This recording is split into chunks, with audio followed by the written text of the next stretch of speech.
got emergency stop here. This shuts everything off inside this room. High pressure lines back here, they swivel. They're really easy to put on. You just thread them all the way on. This 3-inch line here is actually return line back to the tank. That's for any backwash water, any bypass water we have to send back. Right here, the incoming feed lines are cam locked. They're both female on the hose, and it doesn't matter which one you put it to out there. It's going to come in.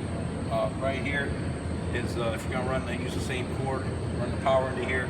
We've got a box in here that connects up to run bring power outside to the mat washer if that's the way you guys decide to do it.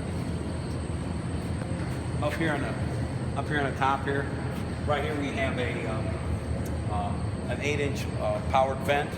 This is for combustion air for the burners. Instead of having big openings in it, it's going to flap open. The guy said you're going to take the air from the building and have it pumped in here. This way, when the burners kick on, the fan will kick on and push air into here.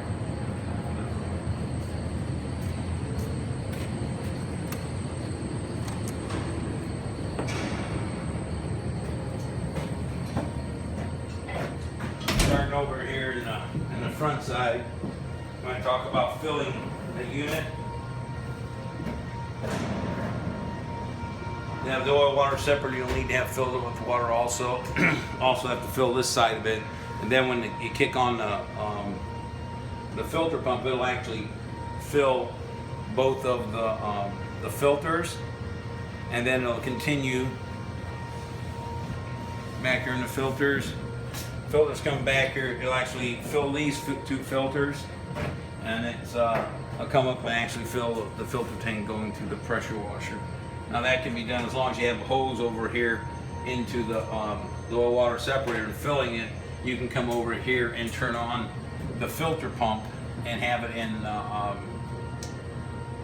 automatic motor. Watch it, and it'll run the water through there, fill the filters, come up, and you see it'll fill up in here. Then you know really the pressure washer is ready to go.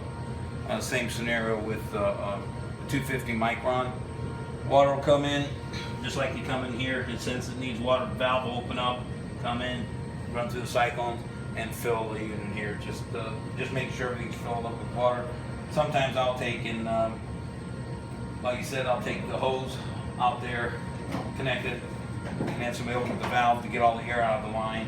Same scenario here. Sometimes I'll pull this off here, make sure these are filled with water so you get a good prime, so everything just kicks up and starts to run for you.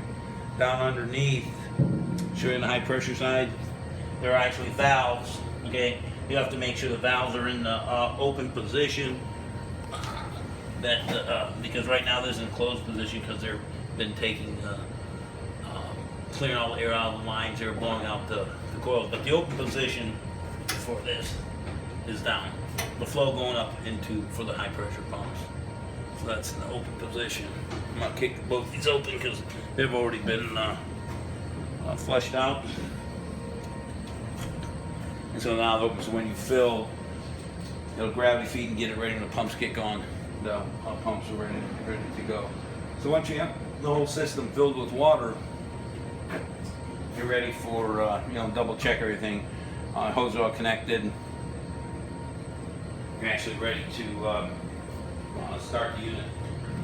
So you've already checked out, everything's full of water, and you want to come here and actually run the high pressure. I'd suggest your first couple times you come over here, and it's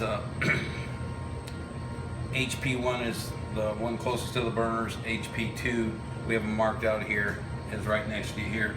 So you can come over here and power's on and everything. You'll take and have your OWS in auto. You have your filter pump in auto.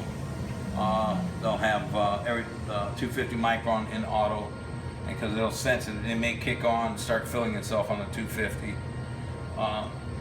But that will just get water recirculating through the whole system. And once it's you have water and the tanks are full, you know you've got that. Then you hit HP1. You hit the start button, and then you can keep it down low, and you can bring it up here and watch. You'll hear them start taking water and come out, and maybe run it up to. I'll look on the gauge there, and you'll see maybe it's like 1,000 psi, and have somebody out there to make sure all the nozzles are flowing through, and then repeat it in HP2, make sure nothing's clogged up, and then you can take it and shut it back down, and then you want to take and check the The flush pump, same scenario. You can turn this down lower. I'll go ahead and start it and then run it up. On this one here, there's a gauge here. It's currently set. You're gonna run this here. We can keep it about. I'll put a little piece of tape on it. Run it about 400 to 500 psi is enough there. But what you want to do is have the RPM up. So it's only run about 640 RPM. So you keep the RPM up. So eventually, what you'll do, the gauge will be up here. Run the RPM up, and then you have underneath the bottom here, you have a pressure regulator. And so you adjust that so it's in the 400 psi range. We'll put one to stick. I mean, it'll go up to 600, but 400, between 400 and 600 head, it really doesn't make a whole bunch of difference. So it just runs more comfortable. And then once in a while, you can go like this and pop this open and pop it back. It's just a seat in there that it needs to have. This here, you have oil, and you keep the oil up to the suggested oil level on the unit itself. If we went back to the, we'll go back over here. I'm going to back up a little bit. When it comes in from the blue pump, water spins through this cyclone here. Then any extra solid just gets in there. On the bottom here is an automatic air-operated cylinder valve.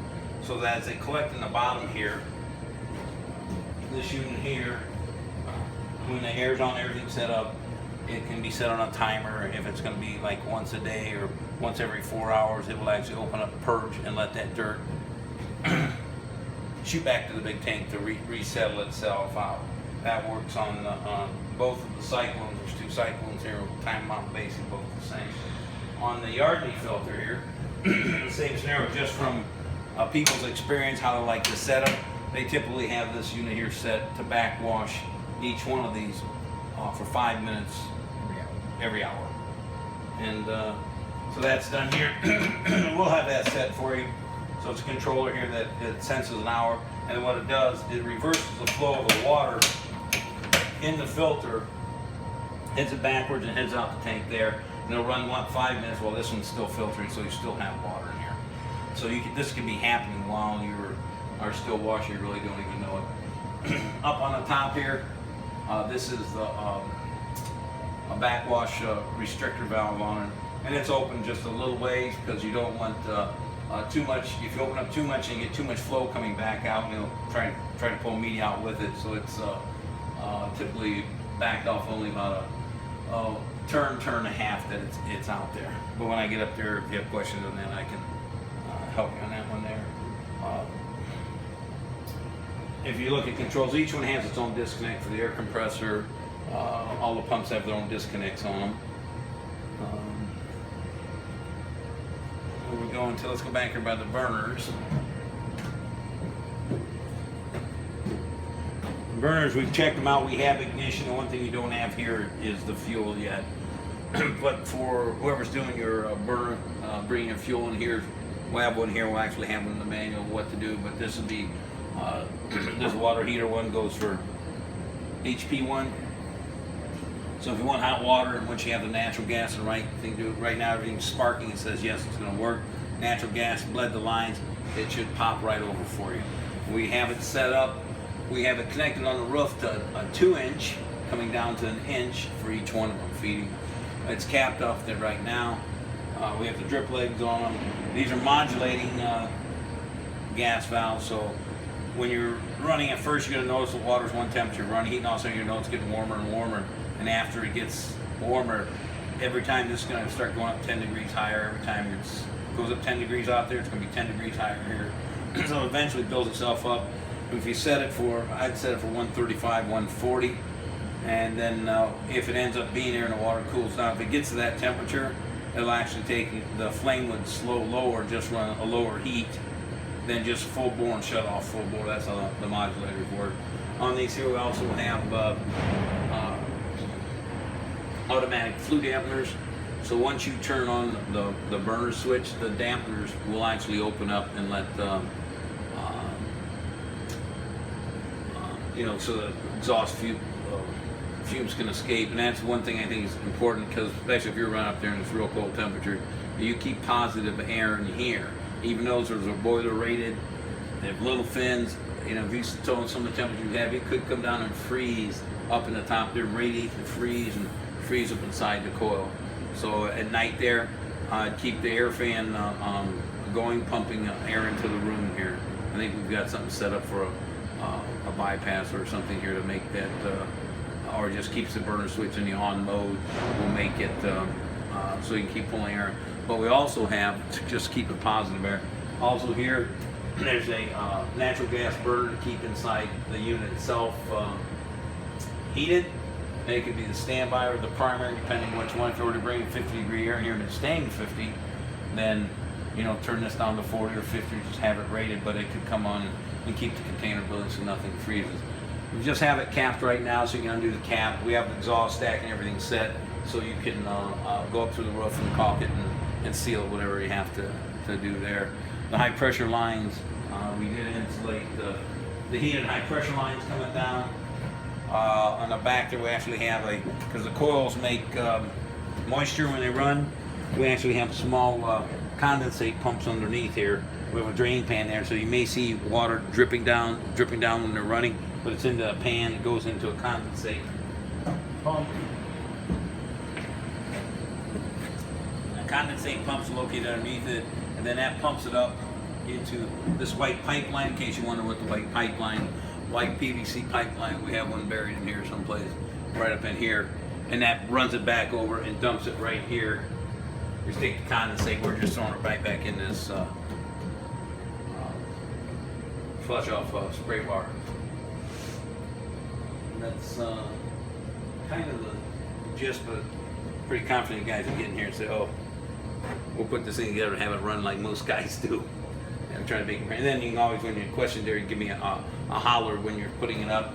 A couple of things, I'm gonna mark right here for you on these. I'm gonna put, because it's distance, at the 4,000 is gonna be your red line, and we'll put a yellow line at 3,000, so you get in the yellow between 3,000 and 4,000 psi.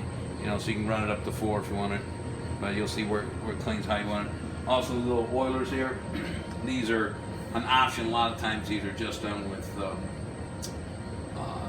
water lubricated, but CAT offers an option, so if you've got the optional oil lubricator, like some of the more expensive big pumps, you'll get pressure oil fed or drip. On this right here too, these are actually called rupture discs for high pressure, because this water goes straight out. I mean, it's high pressure, your nozzle, for some reason over pressurized over 6,000 pounds, these will burst or rupture or spray water out. We're going to have a couple replacement for you.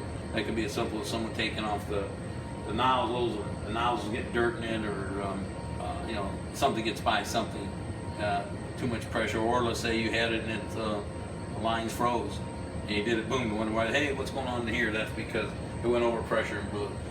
It's different like that from like the pressure washer unloaders. We had those on one time, but they were non-movement and they're just too much of a pain. So this is more built like the larger water blasters, because you're a continuous operation.